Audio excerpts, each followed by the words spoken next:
Assalaamu calaykum waraxmatullaahi wabarakaatuh.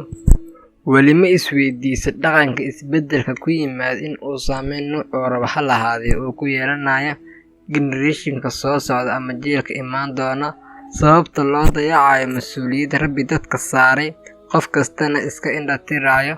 Tusaale, markii uu burbur wadankii, kala carar iyo xoog uu ka dhacay, kadib laisku soo laabtay wax uun dowladnimo la qutimiyo oo la dhisay, dumarkiina waxa ay dareemeen dumarka kale kama hadlayo, waa un dumarkiina hadda wuxuu ku socdo, dumarkiina waxa ay dareemeen xoogaa dayacaad iyo eexasho, lagaarnaqid ama soo koob oo dhammaan dumarkii wax kasta oo xaq u lahaayeen in la doodsiiyey, lana dayacay ama ubadkii ay dhaleen la boobay. Kadib qaar ka mid ah haweenkii waxa ay go'aan aan ka fiirsan lahayn, ayaan oran karaa, ku gaareen soo dhista dhammaan wixii aan kor ku soo xusnay oo ay isdheheen waa lidinka dhacay. Waxaan dhihi karaa waxa ay toos u qaateen hadalkii reer Yurub oo ahaa, si aad u soo dhacsato qayb ka mid ah wixii kaa maqan, waa in aad dayacdaa qayb ka mid ah wixii mas'uuliyad ah oo ku saarnay. Marka aan saas leeyahay, waxaan ula jeedaa Soomaali waxay dhahdaa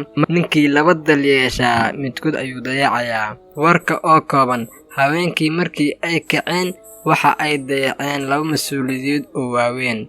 Tan hore waa zawjkii Rabbi uu siiyey iyo ubadkii ay dhaleen. Haddii aan ku hormaro zawjkeedii ama ninkii ay adduunka iska calmadeen xaqa uu ku lahaa oo ah in ay guriga ugu soo horeyso wanaag iyo daneyn uu la kulmo iyo wixii kaloo wanaagsan oo dhisi karo gurigaas, waxa uu la kulmaa cagsigeeda wixii aan kor ku soo xusay, oo waxa uu la kulmaa gurigii oo haweenkii ay ka maqan tahay ama gabadhii ay ku maqan tahay howl qaran, la fadhiisida rag ayagana ka doonasho cashada banaanka iyo waxyaabo intaas ka duwan ayuu la kulmaa iyo wax kaloo aan la soo koobi karin. Markaan saas leeyahay, uguma ahan doodis aan u doodayo ragga waa xaqiiq, waa sax in gabdhuhu lagu tunto xaqooda ay rag badan ku ciyaaraan si aan aakhiro la su'aalin camal.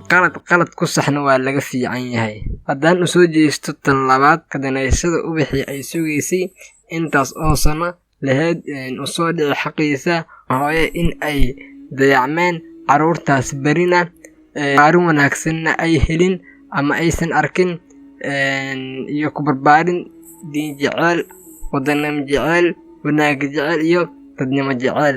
Sababta ugu weyn ee keentay in uu isbeddel weyn ku yimaado jiilba jiilka ka dambeeyo, dhaqankiisa isbeddel weyn oo ku yimaado, waa sababta oo cunug hadduu tarbiya oo ka heli waayo xaafadii uu joogo ama hooyadii ee tarbiya fiican tiiweys, waxa uu tarbiya ka qaadanayaa environment-ga ama deegaanka markaas ku hareeraysan iyo siduu uu yahay.